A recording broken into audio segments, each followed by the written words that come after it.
Swing trading, you can do maybe with a little bit less research, in that all you really have to know is that it's a stock that has some volatility in it, so you can buy low and sell high.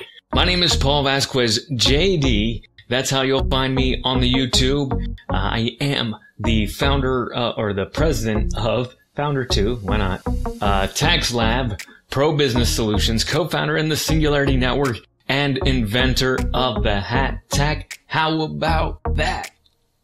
But that's not what I want to talk to you guys about today. Swing trading. And what swing trading is that, for example, swing trading differs from day trading. So when you hear people talk about day trading, they're trying to buy and sell a stock within the day. Not that creative. Day trading. Trades that you make within a day to try to capture the upside and the upswings in the market.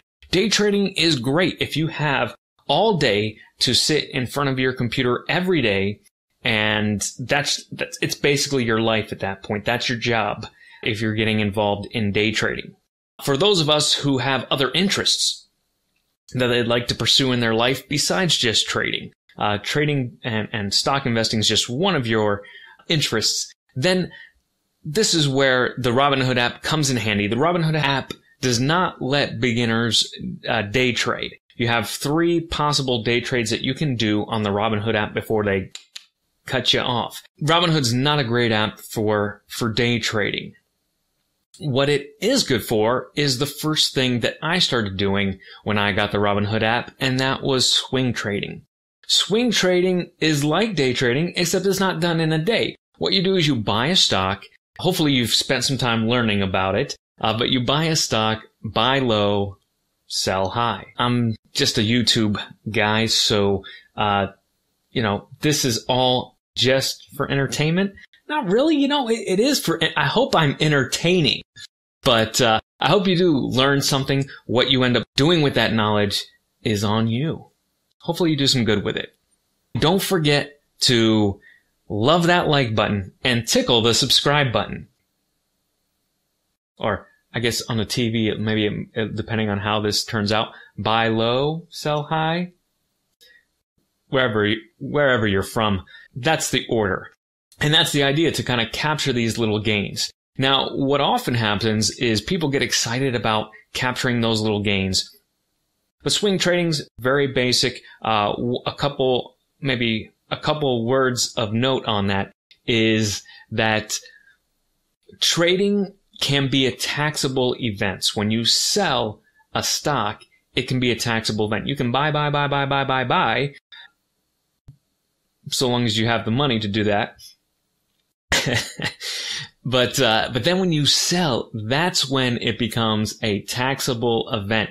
Meaning that you're going to get a form. If you're in the US here, you're going to get a form at the end of the year. It's going to list all the times you sold.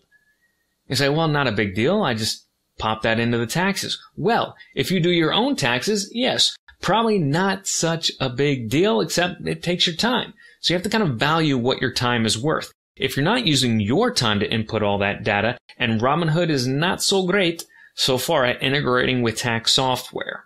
So if you're using the Robinhood app, still not so good with integration with tax software. So somebody's going to probably have to enter all that in by hand.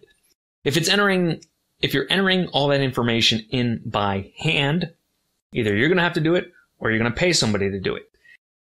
And then it's a value of time. If you can do it faster than the folks who do your taxes, then go right ahead.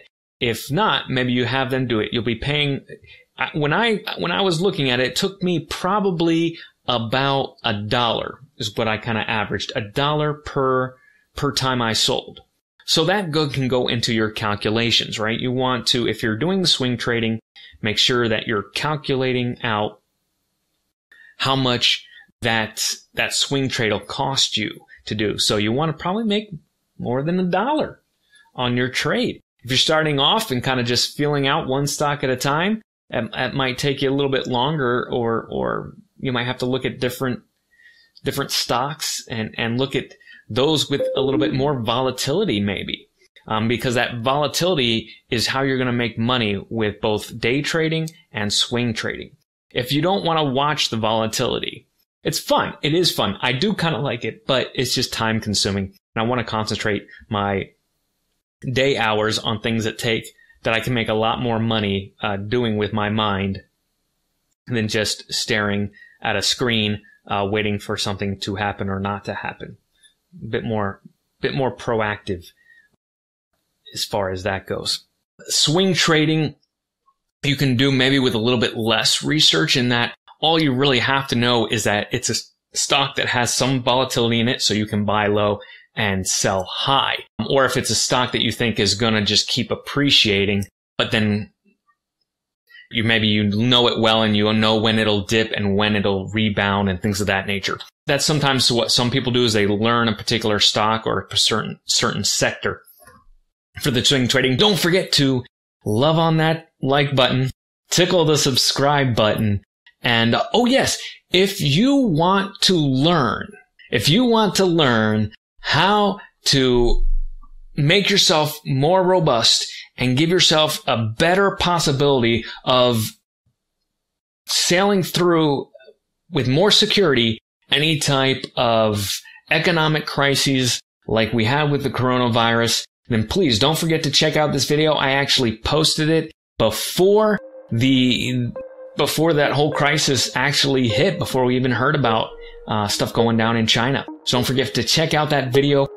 Yeah, save strong.